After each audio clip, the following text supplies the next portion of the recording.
December 14 ప్రపంచ ఇంధన పరిరక్షణ దినోత్సవం. అంటే ప్రపంచ ఇంధన పరిరక్షణ దినోత్సవం. అంటే ఇంధనాన్ని పరిరక్షించుకోవాల్సిన అవసరం ఎంతైనా ఉంది. ఎవరు పరిరక్షించాలి? ప్రజలు. ప్రజలు ఎందుకు పరిరక్షించాలి? అంటే ప్రజలే దాన్ని వాడుతున్నారు కాబట్టి. అంటే ప్రజలు వాడితే అంతకాలితే అంత వాడొచ్చు కదా, కానీ ఎంతకాలితే అంత వాడడానికి అవకాశం అనేది లేదు.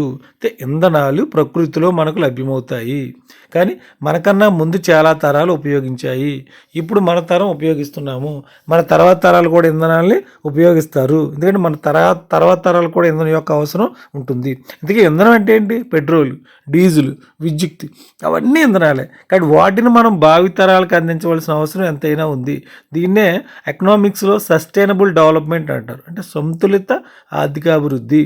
కాబట్టి ఈ ఇంధనాలన్నింటినీ మనం భావితరాలకి అందించాలంటే మనం వీటిని దుర్వినియోగం చేయకూడదు. అంటే అవసరానికి మించి మనం ఏది వాడకూడదు. అంటే అనవసరంగా పవర్ వాడకూడదు. అంటే ఎప్పుడైతే మనకు అవసరం ఉందో అప్పుడే లైట్లు, ఫ్యాన్లు వచ్చి అన్నీ వాడాలి. కానీ మన అవసరానికి మించి, మనకు అవసరం లేనప్పుడు అనవసరంగా బైక్ మీద తిరిగి ఇంధనాన్ని వేస్ట్ చేయకూడదు. అనవసరంగా ర్యాలీలు నడిపి ఇంధనాన్ని వేస్ట్ చేయకూడదు. అనవసరంగా పవర్ ఉపయోగించి ఇంధనాన్ని వేస్ట్ చేయకూడదు. కాబట్టి మనం ఏదైతే ఇంధనం, విద్యుత్ కానీ, పెట్రోల్ కానీ, డీజిల్ కానీ ఎలాంటి ఇంధనాలు వాడుతున్నామో మన భావితరాలకు కూడా వాటిని అందించగలిగితే మన భావితరాలు కూడా వాటిని ఉపయోగించడానికి అవకాశం అనేది ఉంటుంది. కానీ ఇంధనాన్ని అందరూ ఆదా చేయండి. ఎవరు కూడా అవసరానికి మించి ఏ ఇంధనాన్ని ఉపయోగించవద్దు.